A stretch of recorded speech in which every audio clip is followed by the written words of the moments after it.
Hi, I'm Ben Chong, team manager of the 2009 RSR Scion Drift Team. I'm Stefan Papadakis, owner and manager of the Rockstar Scion Drift Team. We're here at Round 2 Formula Drift, Atlanta.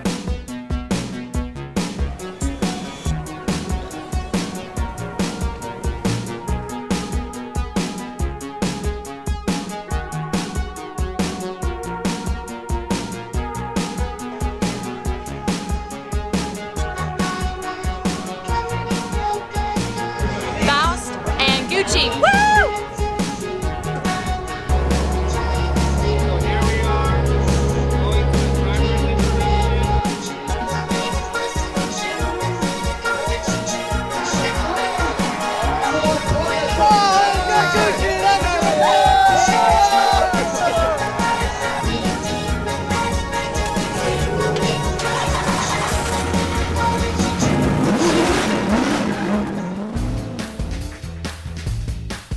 I would say that we really have a tightly knit, strong team. My mechanics, they're like traditional Japanese, so they like to do everything the traditional Japanese style, and I'll drive anything they provide me. I feel that it is important for the driver to know how the car is engineered, so I'll kind of be like the student, and they're the ones that are like teaching me all the stuff about setting up the car. Of course, my input is really important to them as well. Typically, I wouldn't tell them to set up the car in a certain way. I'll just kind of drive it, feel it, give them feedback, and then let them handle all the engineering, the car setup stuff. Even though we make these changes before and after each event, we're still constantly making improvements on the car, and it's good to have the driver feedback that Ken provides us so that we will know exactly what he likes and how he wants the car set up.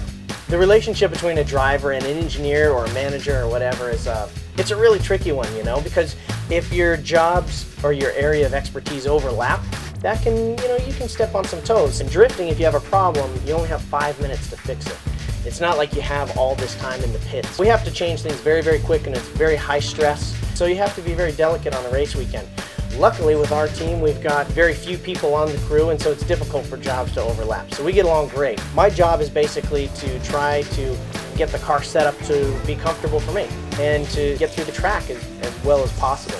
I kind of know what I want, and Stefan, being a driver himself, can relate to what I'm saying and then translate it into the actual shock settings. He can tell me what's going on, and it's easy to articulate, back and forth. So we're always working on it, thinking of ways to make it better, and we talk a lot. I basically tell him what it feels like, what I think the changes should be. We talk about that, and it gets done. Our 2009 Drift TC has been converted from four-wheel drive to rear-wheel drive. The biggest difference from a stock TC is we use a 3SGE motor versus the factory 2AZ motor.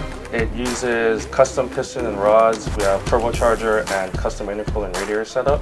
The car is pushing about 450 horsepower and about 380 foot-pounds of torque. We've also put a custom race transmission in the car. Suspension is RSR custom iShock coilovers.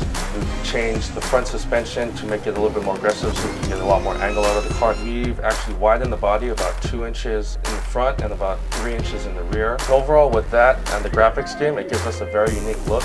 Our car is a 2009 Scion TC, but we did a lot of work to it. It's actually rear-wheel drive now with a Toyota NASCAR V8. There's a big difference actually between Ken's Scion TC and ours. They use the 4-cylinder, we have a V8. We have a similar transmission, we use the G-Force dog box.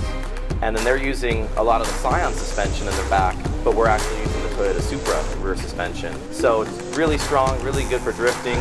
The style of this car was really to have a lot of big V8, high horsepower, a lot of torque, but at the same time keep it in the Toyota family. Our car started life as, a normal Scion TC. We just stripped it all the way down, did a lot of chassis work to it, but if you look at the car, everything is still a Scion TC. You sit in it, the dashboard, everything, it's very much Scion TC. But when you start looking at all the things that really make it top performer on the drift track, we stepped it up a level and used what we could from, the Toyota parts bin. For Atlanta, one of the big deals with this track is that it has a huge variety of speed. There's plenty of places to catch up to the guy in front of you. And it's a great tandem show in Atlanta. There's no surprises. You know that you can go 100% right off the bat. There's no like blind corners or anything. You got 90 miles an hour on the entry. You've got all the way down to 30 miles an hour in this tight little horseshoe U-turn basically, and then back up to 90 miles an hour again.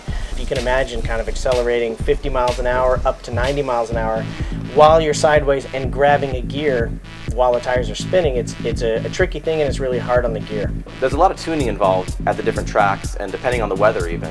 Some of the big changes we'll make on the different courses would be gear ratio. That's one of the main things that we focused on with the Rockstar Scion. We changed our final drive ratio so we could use one gear for basically the whole track.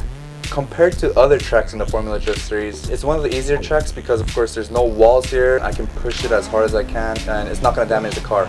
The track is unique in a way that there's a lot of elevation change, and it's a fast entry track, but you gotta slow down really abruptly on the first corner. For me personally, I really like it a lot because I like to drift with a lot of angle, a lot of aggressive smoke sound. Our RSR Scion TC was kind of set up really on the basic level, so it was easy for me to drive. At Long Beach, we had a terrible weekend. I mean, the alignment wasn't set up right, the tire pressures were really off, and myself as a driver, I wasn't really confident with the car, so we wanted to set it up so that I would be confident enough to quickly transition, stay on the gas, and throw the car into the drift with confidence.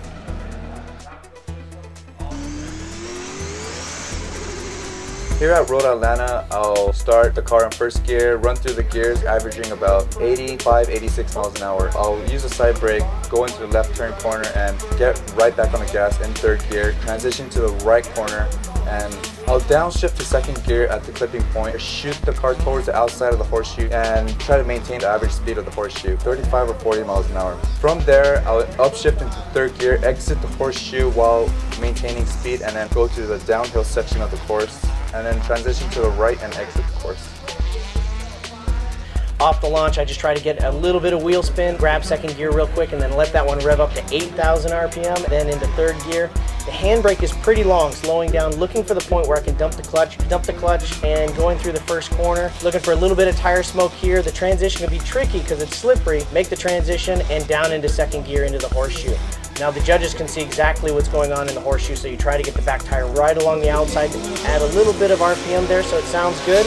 I try to stay full throttle this whole section, into this bank corner, down the hill, full throttle, holding it as long as I can, brake. Tricky transition, the only wall to hit is right there. Missed it this time, back up the straightaway, that's the run. Thanks for watching, we're done here at Road Atlanta. Packing up, trailer's almost all the way full, heading out to Round 3, Wall Stadium. We'll see you there.